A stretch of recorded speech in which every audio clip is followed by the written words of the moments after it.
What is up, Ravens Flock? Huge shout out for your support for the 410 Sports Talk. James and Glenn are the best in the business. They're killing it right now. They love talking Raven talk. Make sure you go subscribe to their channel. Let's go Ravens. Big trust. Everybody to another episode of 410 Sports Talk. I am James Haskell along with my co-host Glenn Martin, and we are here today to talk about one of our favorite Ravens. I think I can speak for both of us, Marcus Peters. But before we talk about Marcus Peters and all things juice, man, give us a second and take a second, hit the subscribe button, turn on your notifications, hit the like button if you like the video, and always leave your comments below. We look forward to interacting with you guys. But the most impactful thing you can do, of course, is hit that subscribe button. So, Glenn, I wanna set the table here before you kick it off and we give our thoughts. Marcus Peters is coming up on the portion of his deal, which would be the largest annual cap hit of his deal. Yes, he does. Yep. And that cap hit would be $15 million. 15 and a half, in fact. 15 and a half. And so a lot of people are wondering, will Marcus Peters be back next year or will they extend him? Like, his status seems to be up in the air. Of course, coming off ACL injury doesn't help. Yesterday, John Harbaugh had some comments about one Marcus Peters in his presser. What did he say? And before I also want to mention the presence of DK in the background, who is currently eating out of a pot with chopsticks, just so all of you know. Shout out to DK. But Glenn, what did I had to call him out. That was too funny not to. What did John say yesterday about Marcus Peters? Yeah, John, he didn't spend a ton of time talking about them, but when talking about the defense as a whole, said that, we're getting 2 first-round pick corners back in Marlon Humphrey and Marcus Peters, and that's a pretty good start. So that's really all he said about him. But being that it was almost automatic, like he wasn't even there. To me, there's no doubt he'll be back. It's just at this point, to what capacity? Because right.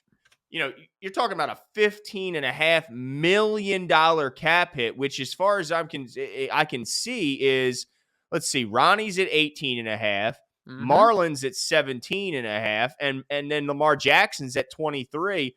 So he's the 4th highest cap hit, and it's a big drop off after Marcus Peters. Then you have to go down to Mark Andrews at $9 million to find the fifth guy. So he is right up there with the highest cap hits in our team. And so is that going to be the case? Because look, he's not an old guy. I mean, it's crazy because he's been around the league, it seems like a long time, but he's 29 years old. He'll be 29 when the season starts. And there's no doubt that the guy has been more than what the Ravens could have hoped for when they acquired him from the Los Angeles Rams.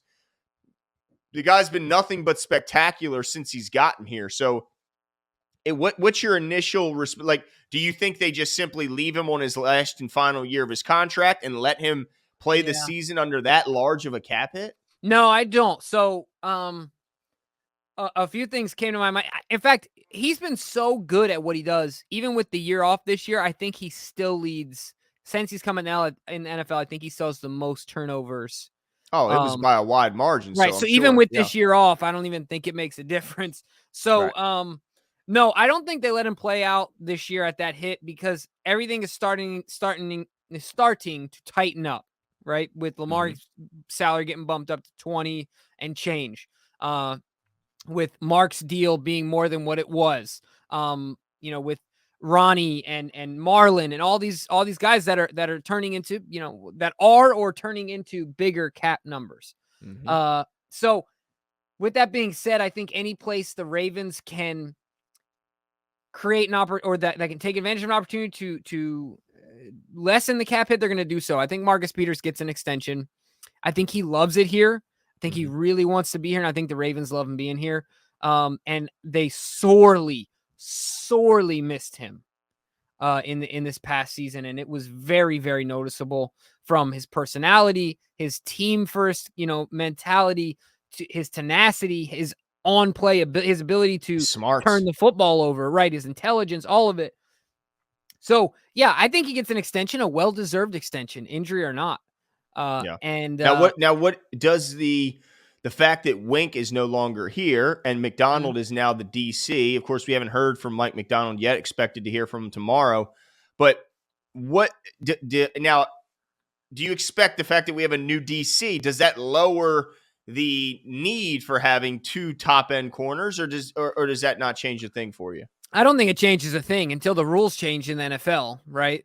I think that you always need as many good corners you can get, and I think the universal value of them is extremely high. So yeah, are you fine with the Ravens 2 of the top 4 cap hits on the team being corners? Yeah. Yeah. While the rules are set up for them to fail, I get it, and of course that will change, right? Because so you're saying 2 of the top 4, Lamar is going to be eventually a bigger cap hit, right? You got Lamar, Ronnie, and then you got them 2. Yeah. Corners. So, but yeah, I mean, yeah, that is a tough one. But yes, I guess if you had to right now with the way the roster is constituted, if we had some guys that were coming for contract outside linebacker that were worth it, you know what I mean? Like, because really after Mark, who is really waiting to sign their monster deal? I mean, Hollywood is a guy who they still haven't picked up his 5th year. Bozeman. So there's a couple guys, but not a ton. Lamar Jackson. Yeah, one Lamar. Yeah, we might. That's a big one.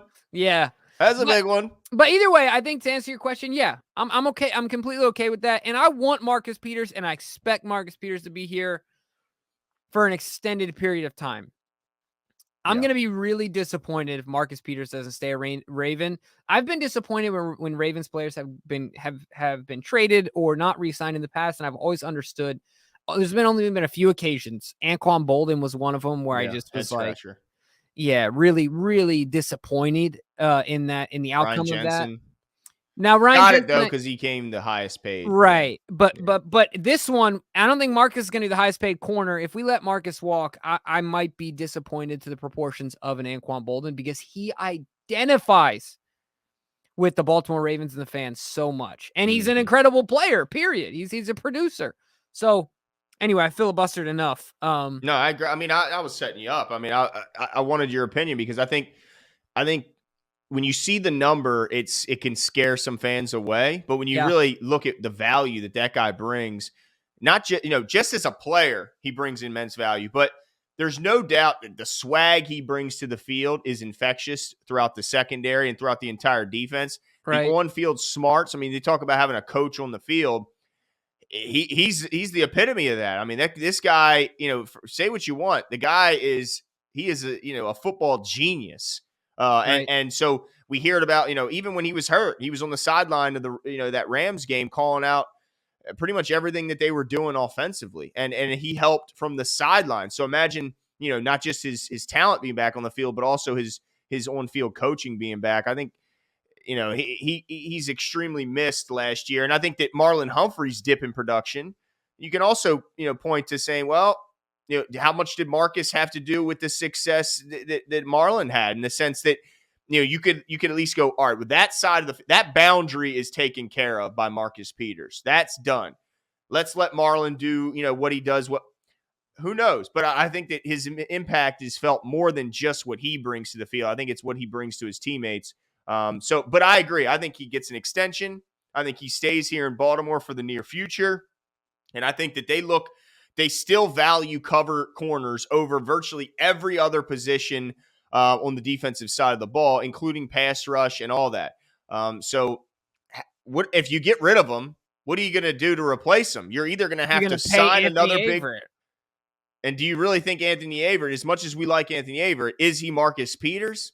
No. Yeah, and he doesn't even approximate Marcus Peters. You know what I mean? I mean, nobody's even in the realm of Marcus Peters when it comes to being a ball hawk at that position.